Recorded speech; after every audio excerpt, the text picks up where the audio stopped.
How to delete parental controls on Android. Hey guys, welcome back to our YouTube channel. In today's video, I'm going to show you how you can easily turn off the parental controls on your Android devices. Without any further delay, let us get started.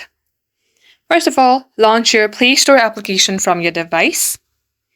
You see a page like this, then you have to tap onto your initial on your top right corner. As you do so, you will see a settings option on the second last menu. Tap it. And here, expand the option of family. As you do so, you will see that parental controls is on, so tap on it. And then turn it off. To do that, simply toggle this off.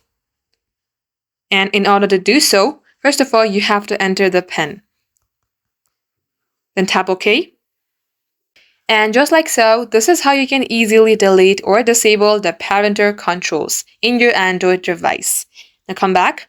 If you would like to learn more about this, you can tap on Parent Guide here and learn more about how you can do it and what happens if you disable or enable it. Just like so, this is how you can do the same as well. That is all for today. Thank you for watching the video till the very end. If it had helped you in any ways, then don't forget to like and subscribe.